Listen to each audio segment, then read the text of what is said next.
Price Lord. கர்த்தருடைய பரிசுத்த நாமத்துக்கு மகிமை உண்டாவதாக. இந்த நாளுடைய ஆசீர்வாதத்துக்கு ஒரு வேத பகுதி வாசிப்போம். சங்கீதம் 6ஆம் அதிகாரம் 2ஆம் வசனம். என்மேல் இரக்கமாயிரும் கர்த்தாவே, நான் பலனற்று போனேன், என்னை குணமாக்கும் கர்த்தாவே, என் எலும்புகள் நடுங்குகிறது.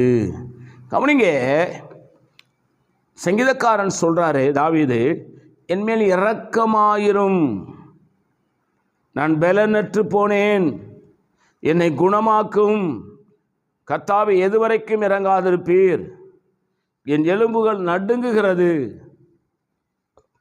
நம்முடைய பலவீனமான நேரத்தில், நம்முடைய சுகவீனமான நேரத்தில், பலவிதமான போராட்டங்கள் துன்பங்கள் நிறைந்த நேரத்தில், கண்ணீர் நிறைந்த நேரத்தில், பாடுகள் நிறைந்த நேரத்தில்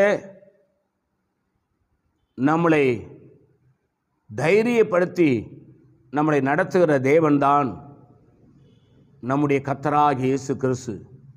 அதனால்தான் தாவீது சொல்றாரு, உம்மை நம்புகிற யாவரும் சந்தோஷித்து எந்நாளும் கெம்பீரிப்பார்கள்.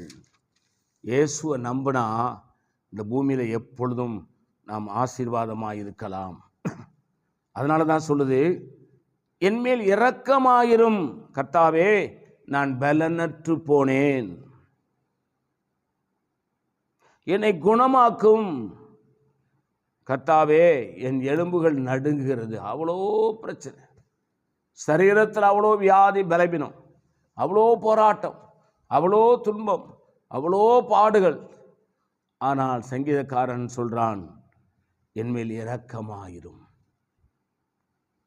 கவனிங்க, டாக்டர் கொடுக்கிற மருந்து மாத்திரை வேலை செய்தாலும் செய்யாவிட்டாலும் ஆண்டவருடைய இரக்கமும் தயவும் இருக்குமானால் மருந்து மாத்திரை வேலை செய்யும். தெய்வீக சுகத்தையும் ஆண்டவர் தருவார்.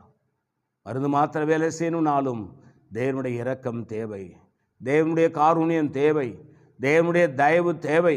மறந்து விடாதீர்கள். நான் உங்களுக்காக ஜெபிக்கிறேன். பரிசுத்த பிதாவே, நீ எங்களோடு என்னோடு பேசின நல்ல வார்த்தைகளுக்காக சொல்கிறேன். இந்த வார்த்தையின்படி எங்களை ஆசீர்வதியும். இயேசு நாமத்தில் வேண்டிக் கொள்கிறோம் பிதாவே, ஆமேன். God bless you. கர்த்தர் உங்களை ஆசீர்வதிப்பாராக.